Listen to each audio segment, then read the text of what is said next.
Bonsoir mesdames et messieurs, il est temps de vous informer sur Mousseka FM Mentara 90.0 MHz, l'œuvre de son excellence honorable Samuel Yumba Mwanabute.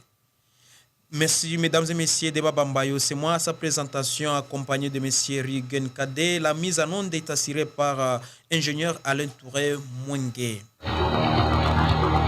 Mesdames et messieurs, dans ce journal, nous allons procéder au titre. Au titre de ce journal, mesdames et messieurs, nous allons vous parler du centre de santé de Songo qui a été visité par plusieurs femmes enceintes. Et puis, au Massissi centre de nouveau sous occupation du M23.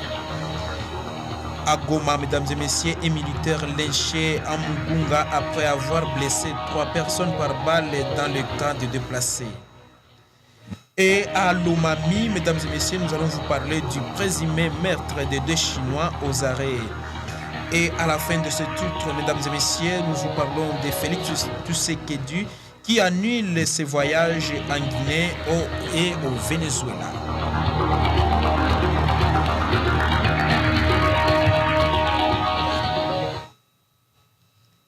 Ça, c'était au prédit sommaire. Nous vous disons que dans notre beau studio, ils sont exactement 18h passées de 52 minutes. Alerte sur les exigences de la représentante de la 21e CNCA. Dans le district de Moulongo-Cheferi qui porte le même nom dans le territoire de Malebankoulou, les enseignants sont alertés. À tous les chefs d'établissement et les enseignants de la chefferie de Moulongo sont appelés de contribuer selon le bureau de la délégation chapeauté par Ilunga Kasongo Musoka.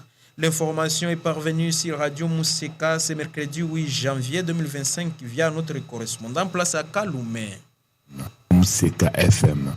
Mesdames et messieurs, retrouvons M. Rigen Kade qui va nous parler du centre de santé Songwe qui a été visité par plusieurs femmes enceintes.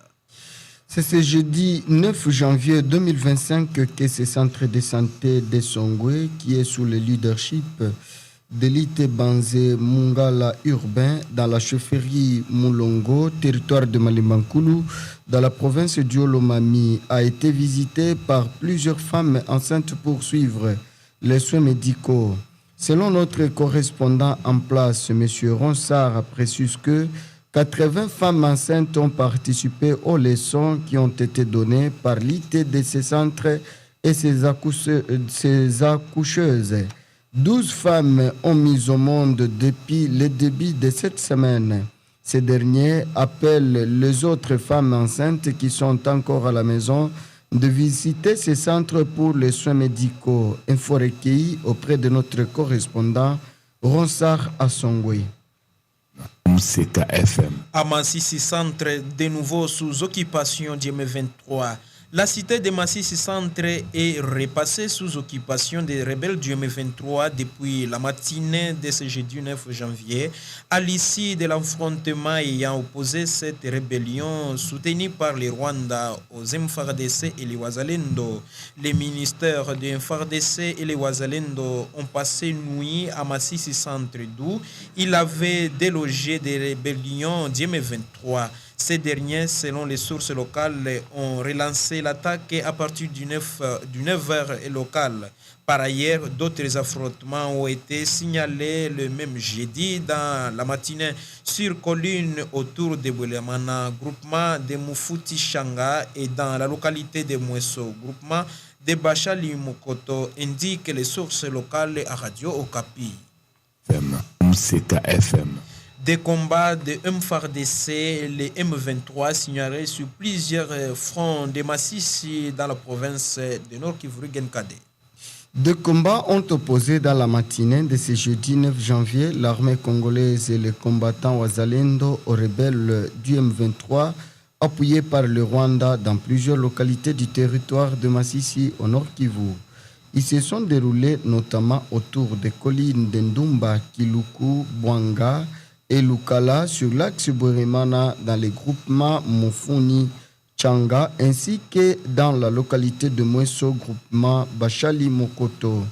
À Mfuni Changa, ces combats se déroulent dans le village faiblement peuplé Cependant, à Moeso, ils ont créé une panique et des activités scolaires y ont été paralysées tout l'avant-midi de ce jeudi.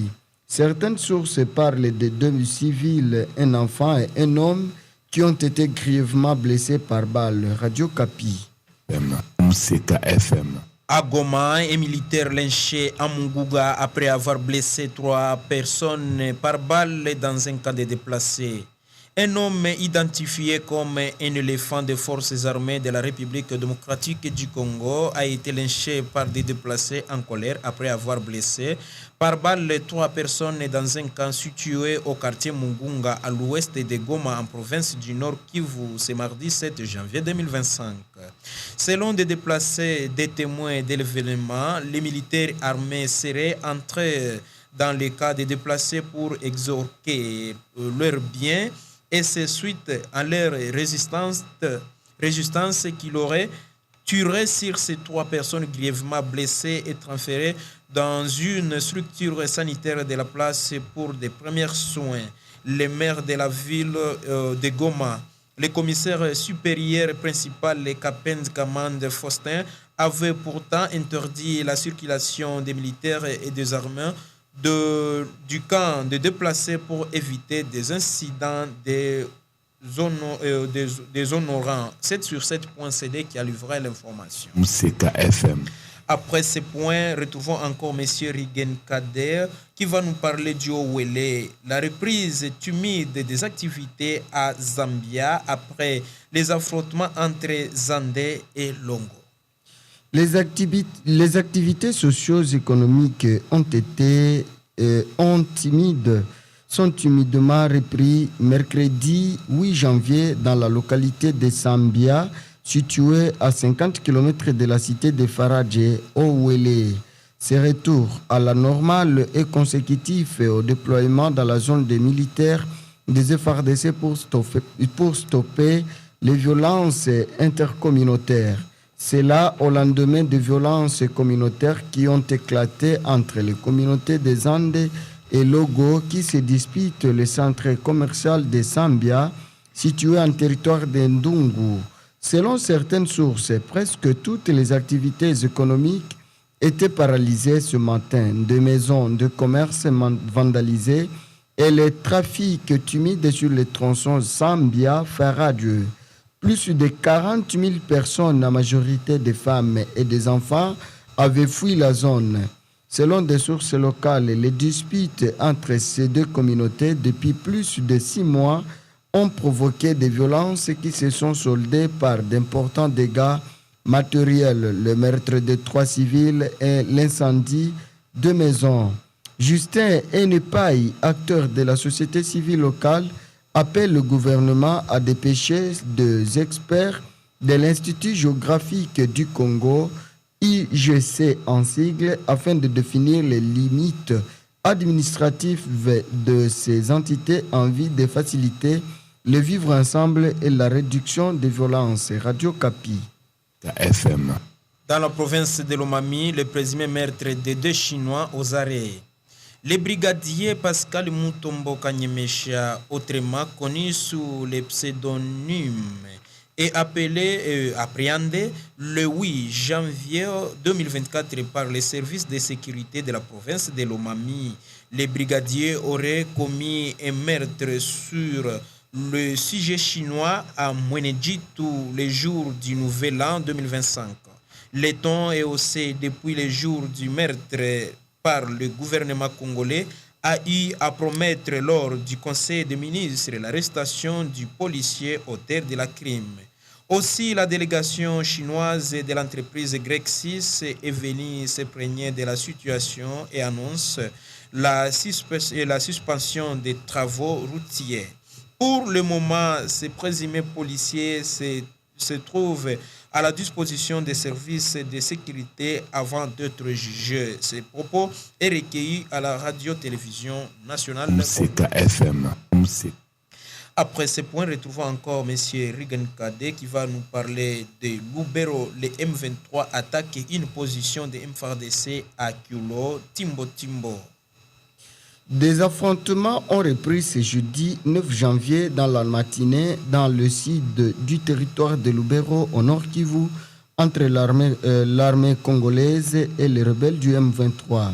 Selon des sources locales et sécuritaires, les rebelles ont attaqué les positions des forces armées de la RDC et FARDC en sigle dans le village de Kiulo et Timbo à plus de 50 km de Lubero centre.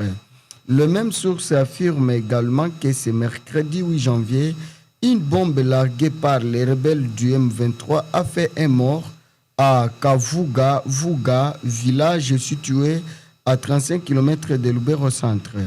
Des sources militaires congolaises ont confirmé ces attaques sans en donner d'amples détails. Ce combat s'observe après 3 jours d'accalmie relative sur les différentes lignes de front entre les FARDC et les rebelles du M23 au sud du territoire de Lubero au nord Kivu. Radio Kapi. Dans la République démocratique du Congo, Félix Tshisekedi annule ses voyages en Guinée et au Venezuela. Le président de la République démocratique du Congo, Félix Tshisekedi, avait prévu une série de visites à Doha, Accra, Guinée et Caracas du 7 au 10 janvier. D'après des sources concordantes à la présidence de la RDC, le chef d'État a finalement annulé les 2 dernières étapes de son agenda.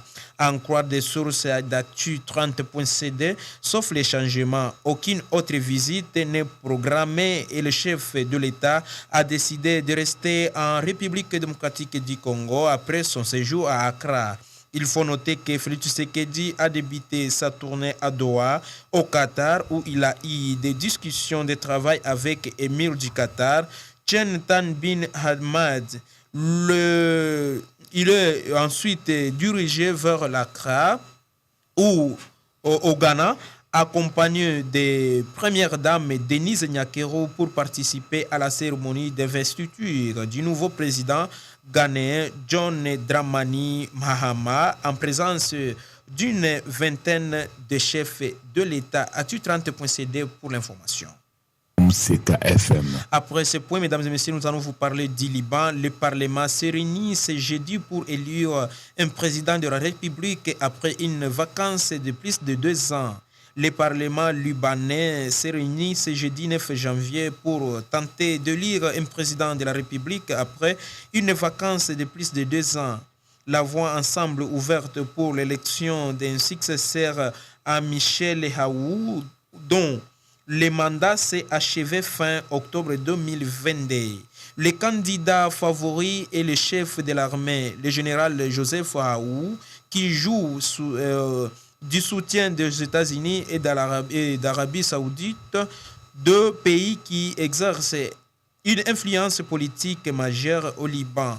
Ces derniers jours, les obstacles empêchant la réussite de la séance électorale sont tombés sur un après les autres.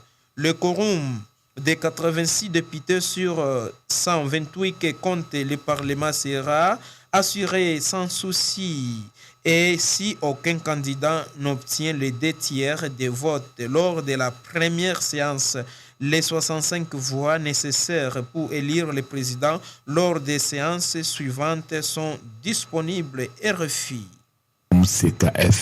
Mesdames et messieurs, nous vous disons merci et bonne écoute pour ce journal. Mesdames et messieurs, nous vous parlons, nous allons vous rappeler ce point de ce journal.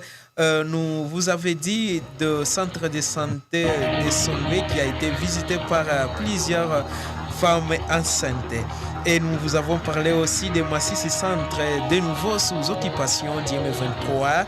Et après, c'était au Goma, un militaire léché à Mugunga après avoir blessé 3 personnes par balle dans le camp de déplacés. Et aussi à Lomami, le présumé meurtre des Chinois aux arrêts. Et à la fin, c'était Félix Tshisekedi qui annule ses voyages en Guinée et au Venezuela. Mesdames et messieurs, c'était à la 90.0 MHz, l'œuvre de son excellence, honorable Samuel Yumba Mwanabute Deba Bambayo. C'est moi qui étais au titre de ce journal. Monsieur